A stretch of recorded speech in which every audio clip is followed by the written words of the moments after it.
Hello, so this video is for the seniors, for your your fourth quiz of the second unit, or 2.2.3.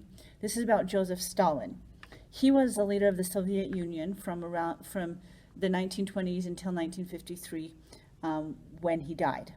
Yeah, so 1953. Now, this guy was thought of as a tyrant by many people. Many people tried to stop him at great risk to themselves. You'll be asked to read A Monster of World War II, which is in the study guide before you take the quiz. And think about, how did Stalin maintain his rule? If he was doing all of these horrible atrocities to one group of people, how did he get the other group of people to support him? How did he maintain his rule, and how much of his power came from his understanding of rhetoric and his use of it? And remember, rhetoric is logos, ethos, and pathos. And people who are really good at it can use those three: logos, logic; ethos, ethics or morality; and pathos, emotion. And people who are really, really good at using rhetoric can make even the most evil things sound just and right, just by the way they manipulate their words. The rhetorical situation that Stalin came into in the Soviet Union played a part. And remember, last time, in the last quiz, you were learning about Winston Churchill and the situation that they were in England when they were moving all those soldiers over from Dunkirk, just as the Nazis were coming through France. As you're going through, you'll look at some timelines and things, and think about what Russia was like when Stalin came to power, and how did he use that to get his ideas accepted.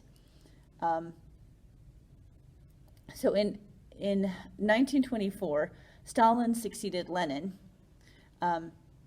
as the leader. And his policies did a couple of things. He was able to, their country was able to beat the Nazis, push them back out of Russia. But the same person, his policies killed millions of Soviet citizens. It's estimated that during his reign,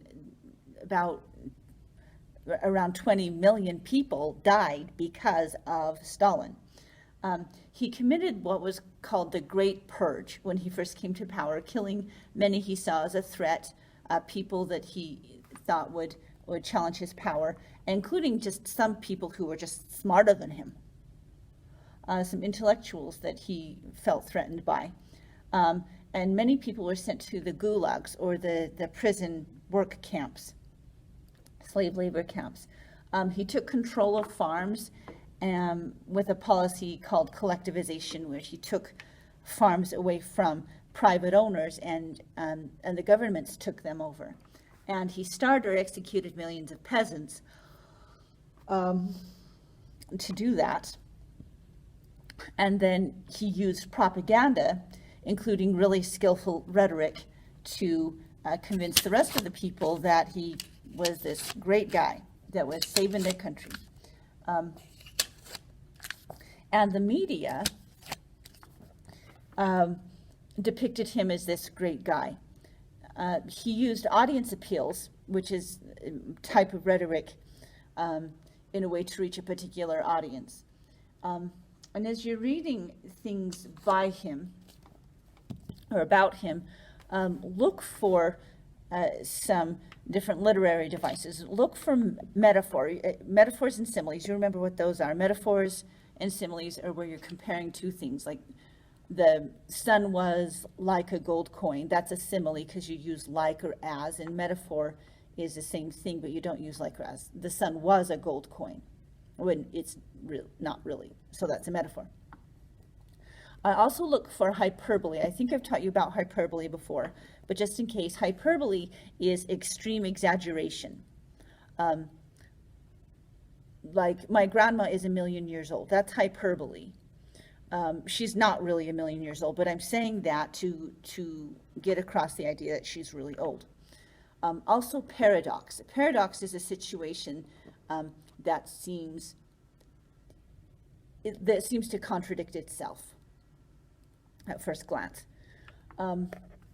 So be looking for those, and hopefully that will help you as you prepare to take your fourth quiz of Unit 2, which is 2.2.3 for the seniors.